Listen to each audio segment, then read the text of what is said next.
we can begin the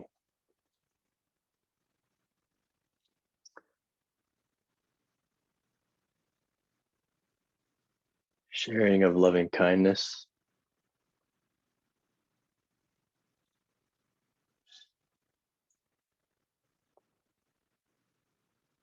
Let's bring our awareness into the heart.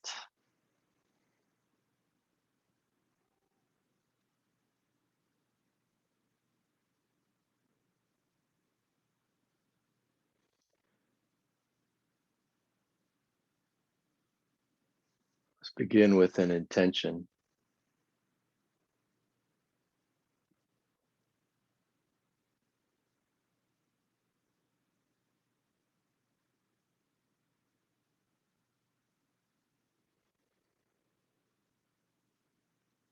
From the heart center,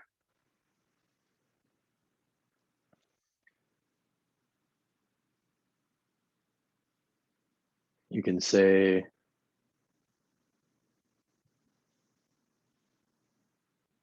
wish or pray that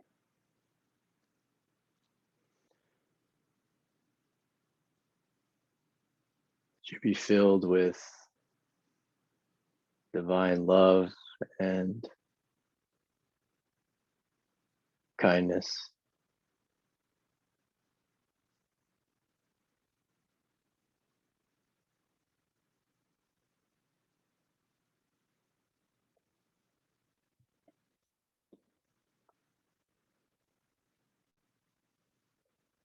And let's begin with the first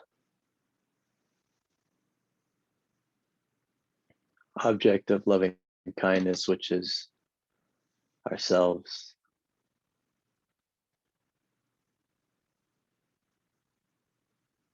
Have a full body awareness.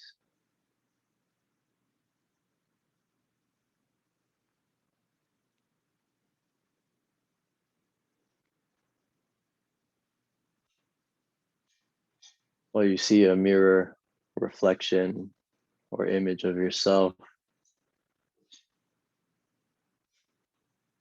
just as you are.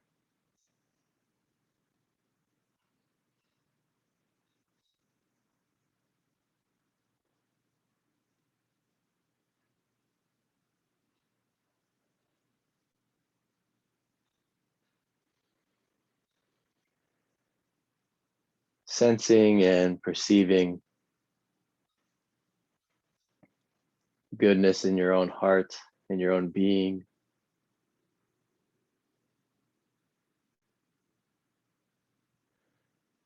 Envelop yourself in loving kindness and have the following intentions. May I be safe.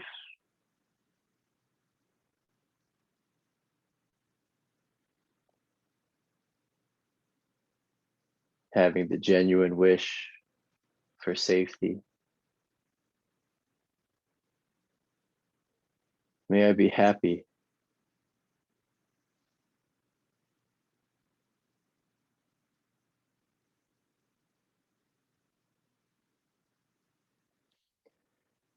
May I be healthy.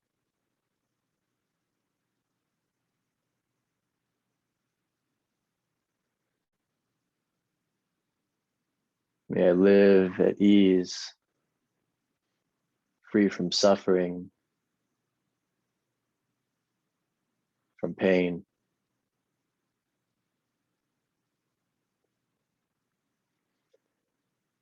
And may I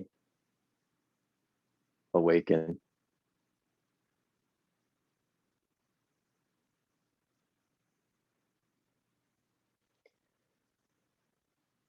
Allow the body, the mind, allow yourself to be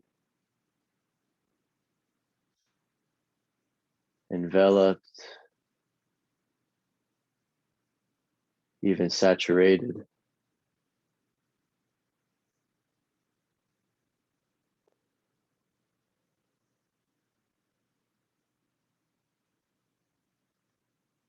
with the radiance of loving kindness.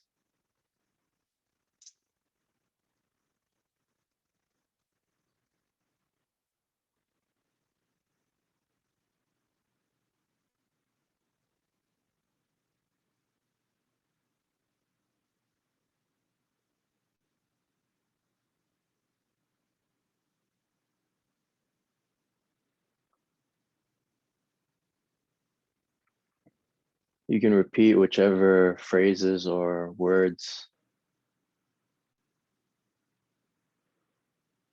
most support loving kindness for yourself.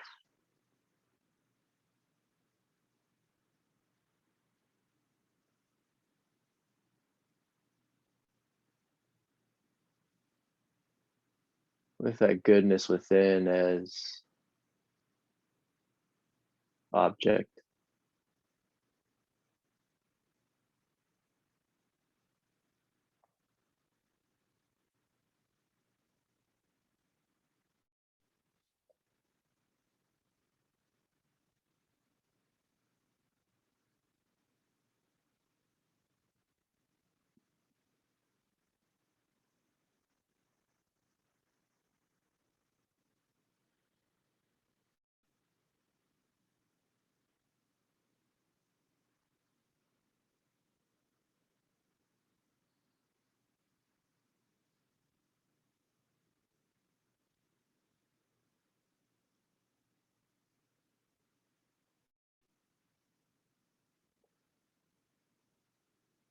Now let's extend this loving kindness.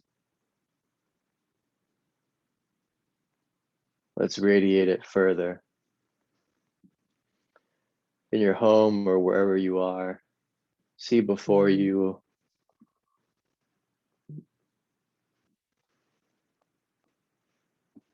all the people that are near and dear to you.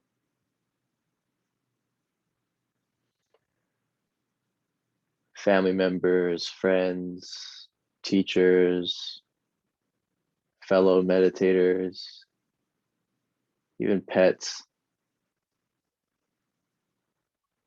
all those beings living or passed on.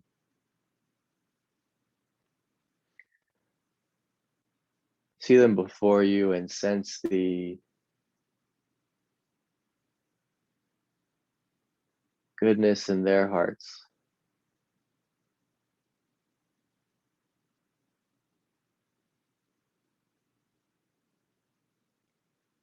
Sense the qualities of the Buddha nature in them.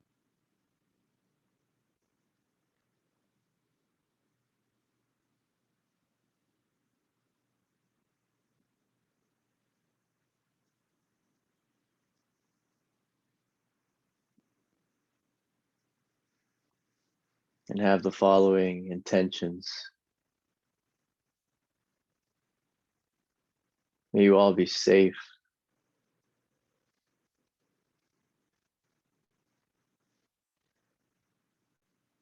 May you all be happy and healthy.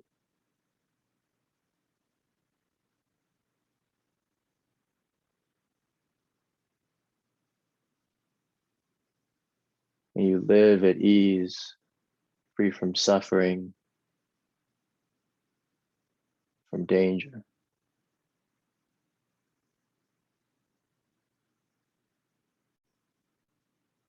May you all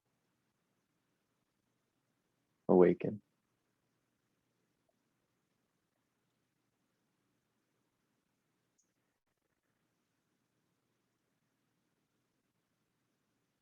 Envelop them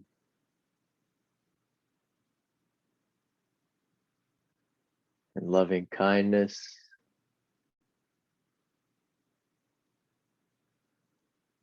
And the joy of this purified state of mind. Embrace them with a boundless heart.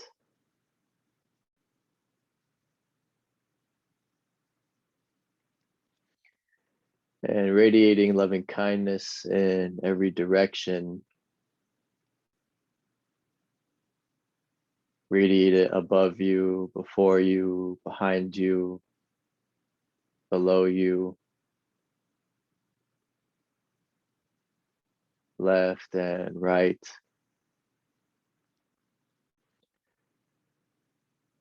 Extend and expand the heart further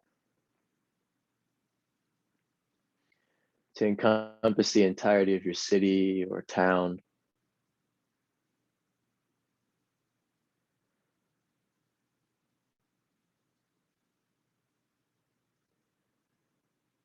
Reach and sense the hearts of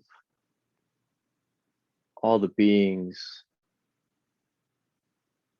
in this city,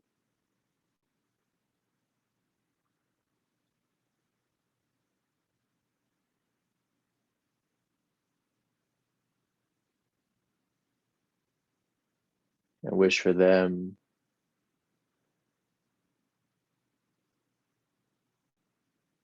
may all beings in this city be safe. May they be happy and healthy.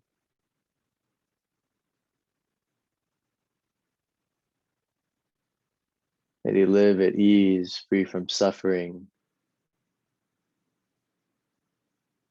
from pain.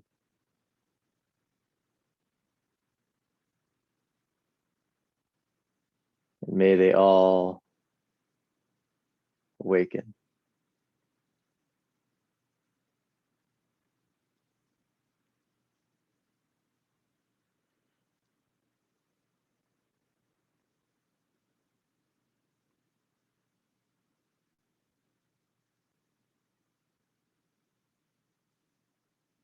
Extending further,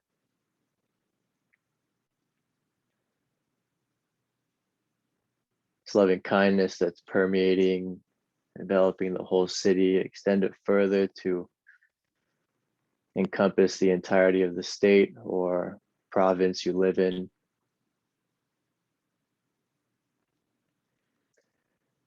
And then further to radiate through the entirety of your country.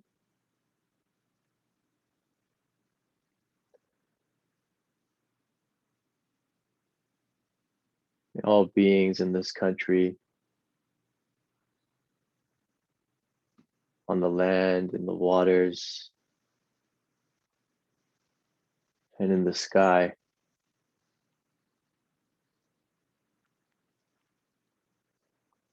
May all beings here be safe. May they be happy and healthy.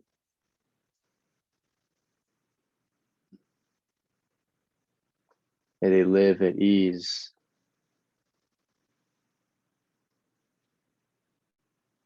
freed from suffering.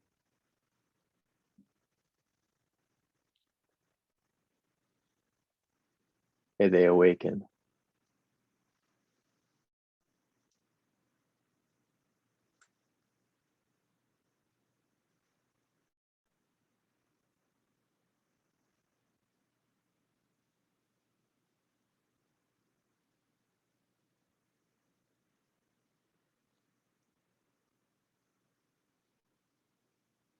Radiate loving kindness through the entirety of the world to reach beings, all beings in every country, every city, every ocean and mountain range.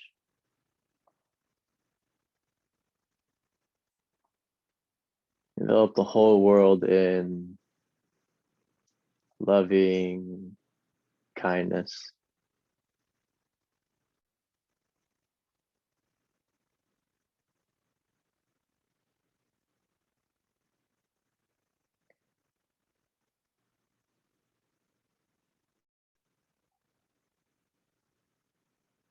Sense the hearts of all beings on this planet,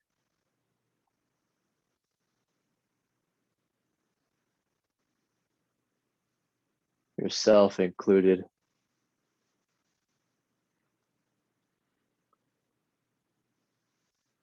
May all beings in this world be safe. May they be happy. May they be healthy,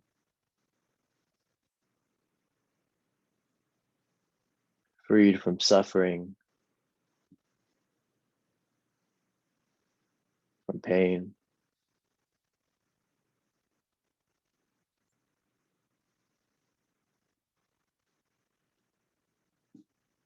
May they all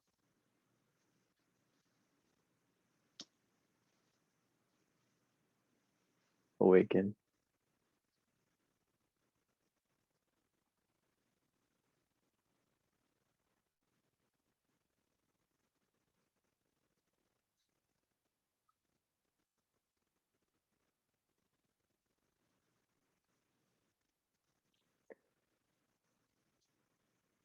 Radiate and extend this loving kindness further beyond the bounds of the earth,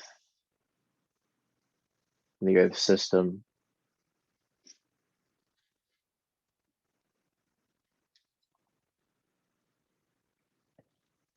Extend it above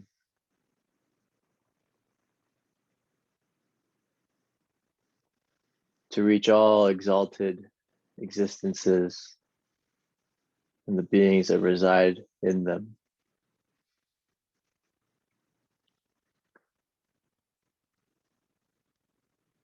Below and across time to reach all places of suffering and misfortune.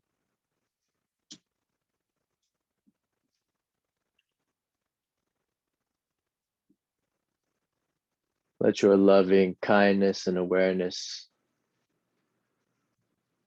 reach the edge of imagination and the universe itself.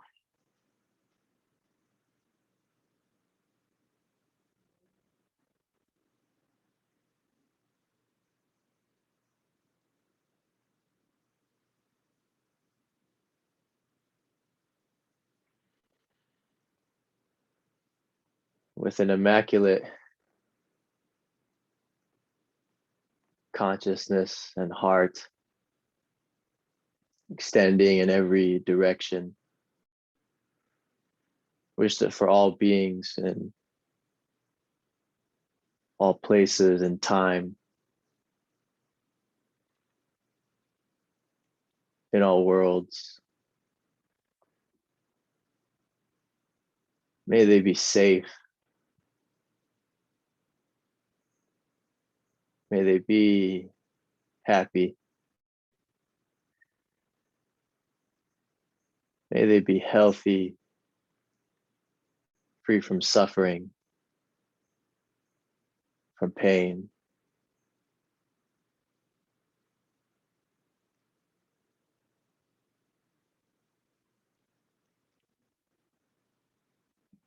May all beings awaken.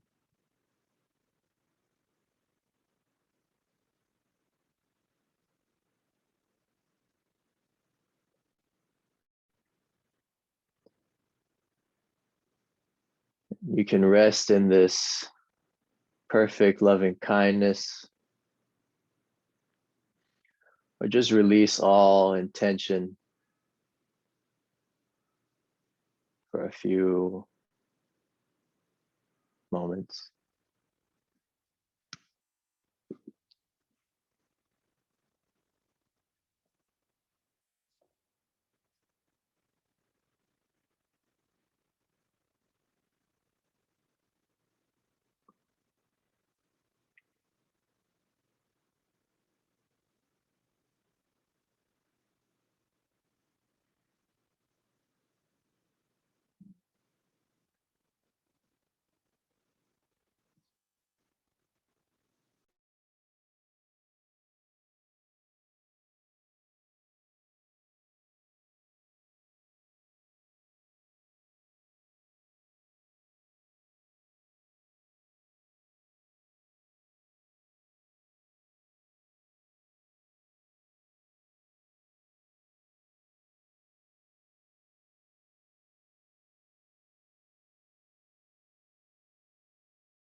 by the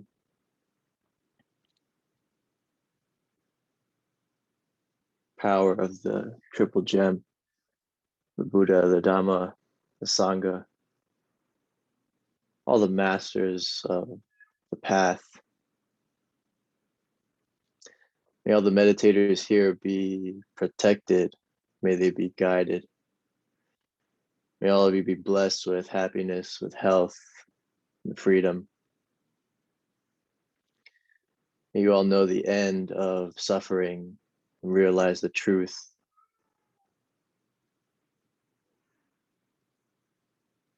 The core of your own path and existence.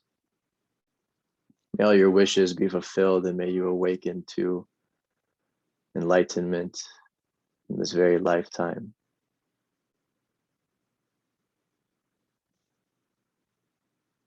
Sadhu, sadhu, sadhu.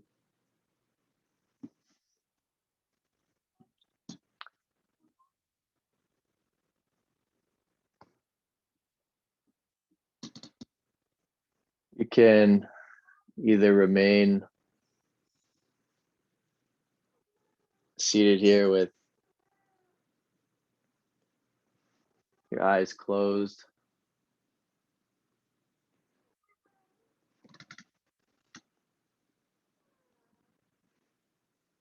I'm not sure where that sound's coming from, but it's certainly a cat.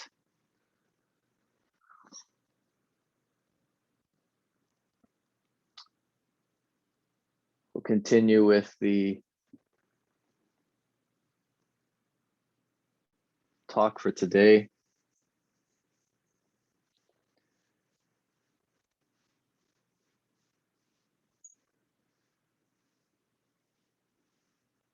To be the subject of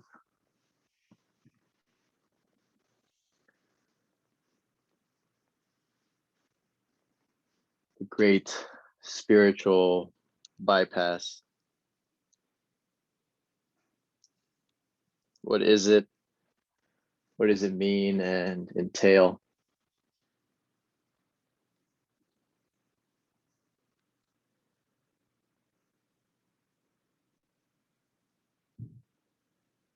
Spiritual bypass is when we use or allow our spirituality to be a band-aid or a justification for not dealing with certain areas of our lives and aspects of ourselves that need to be worked on. So what does this actually look like?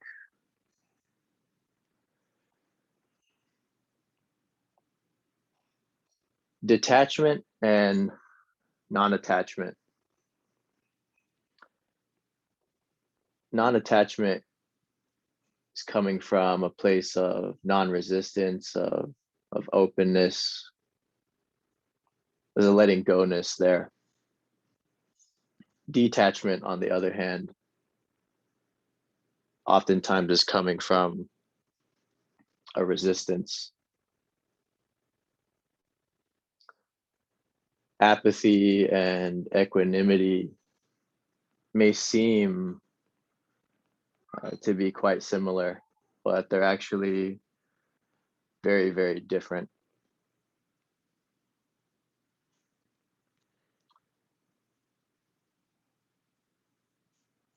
In equanimity, we have a peacefulness and an open-heartedness that allows us to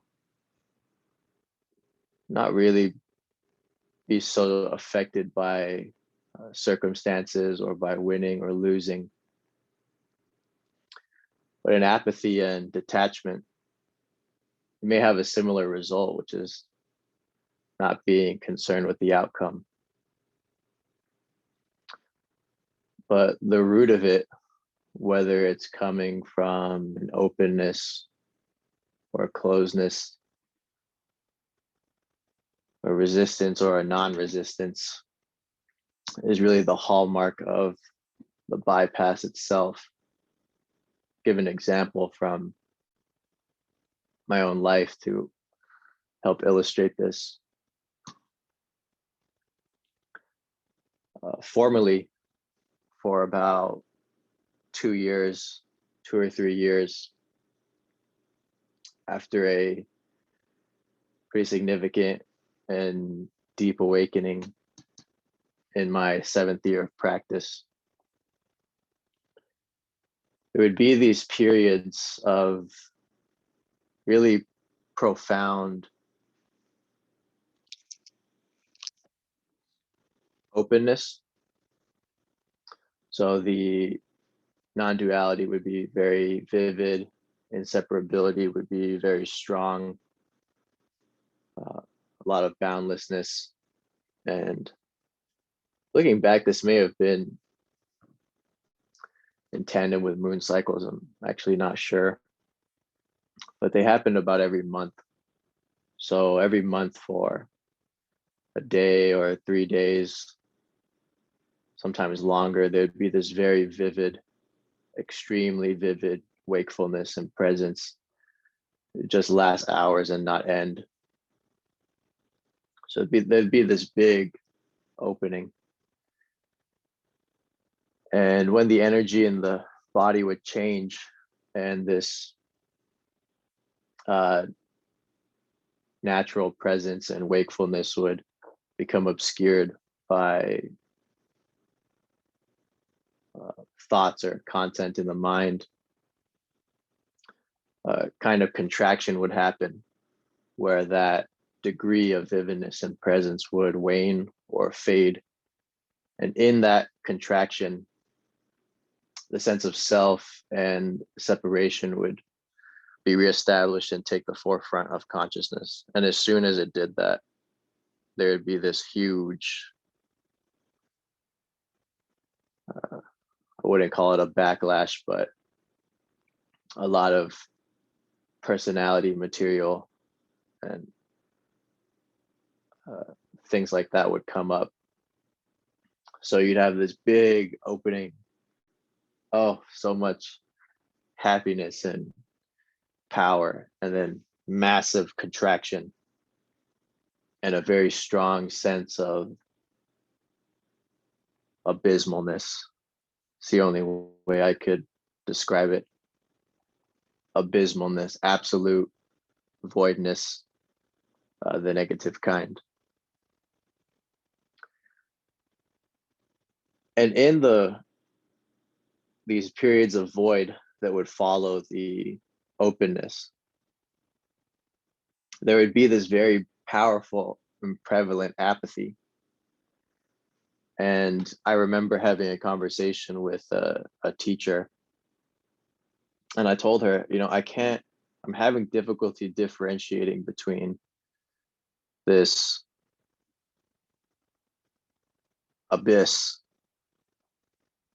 that's in these post non-dual states and the positive kind of voidness, because either way, my lack of attachment is growing. That is increasing, and it's actually making meditation and this whole process even more seamless, despite its difficulty. Overall, it was leading to purification. But it seems that the process itself is bringing up apathy. And I came to the conclusion, well, it's easy to be non-attached when you don't give a shit about anything, isn't it?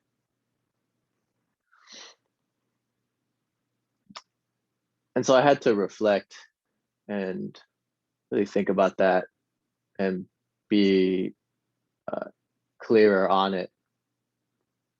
And ultimately, it became apparent that that apathy was coming from a resistance to life, And in my case, a resistance to the past. So post the non-dual cycles, the non-dual openings, there would be this apathy that I felt, the same apathy that I felt when my father passed away. And I had to do some work to address that and get that cleared out. And when I did, and it was therapeutic work, and when I did, those cycles of massive openings followed by intense contractions and abysmalness stopped. So this process of unfolding and of awakening is literally presenting to us in real time the very thing that needs to be worked through. Big opening, massive energy, massive purification. And then on the contraction, on the reintegration period, boom, the exact lesson and challenge that is to be addressed. And for a long time, I read it as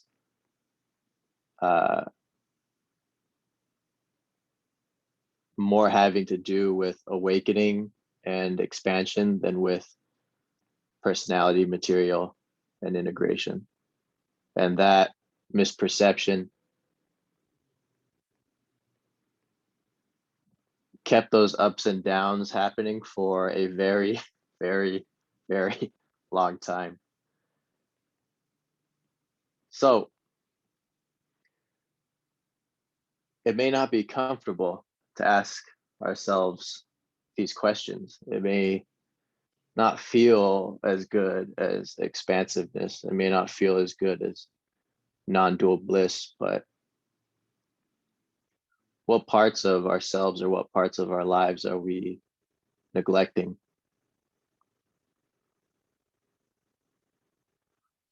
Are they still these unexplored, dimly lit or completely dark corridors in our heart?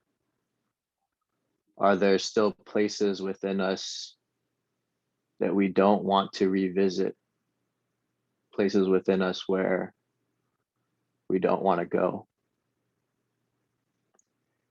If there are, if it's not coming up now, it will come up at some point, because that's a part of the unfolding and the awakening process.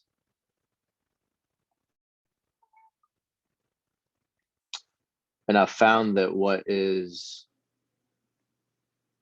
left to be neglected and what continues to go unaddressed begins to fester. And even as spiritual practitioners, we can find ourselves in a crisis at some point. And we have different terms for that. Some people call it dark night of the soul. Some people just call it a spiritual transition. But either way, the challenge and the very thing that needs to be addressed is being presented if our vision and our minds are clear enough to see it, and if our hearts are open enough to meet it.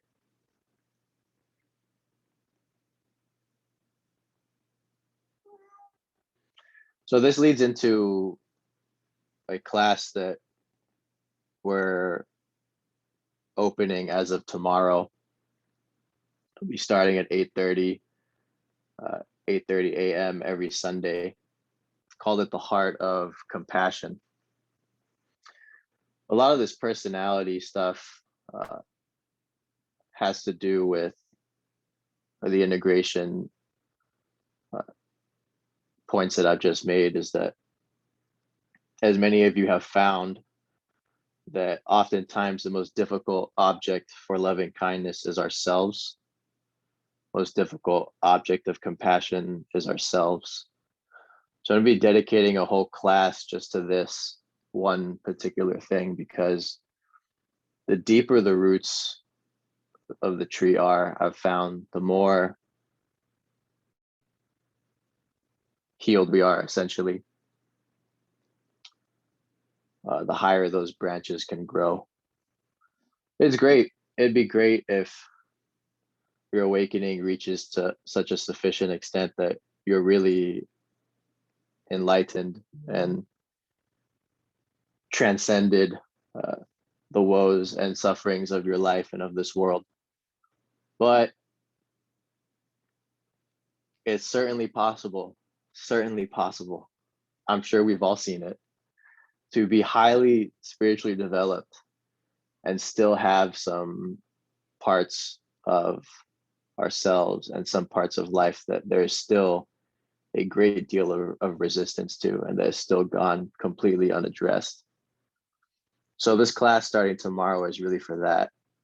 Heart of compassion. We'll be doing the compassion practice to go exactly to those places that we don't want to go, to meet exactly those parts of ourselves that we don't want to meet, we don't want to face. Meditation, we can be partial with it at times and emphasize the bliss, the love, and the light. I do it. I talk about that all the time. But meditation is also working through those difficulties and addressing with and dealing with those things that need to be dealt with. My Dzogchen teacher called that working with circumstances, and saw it as a especially important part for the unfolding and stability of presence and awakening. So for the compassion class, I think the first month we'll definitely be taking self as the object, and we'll be expanding it beyond that after that. But maybe a difficult class for many of us, but I hope that you're up for the challenge. I certainly am. So this concludes our talk for today. You can take any questions now.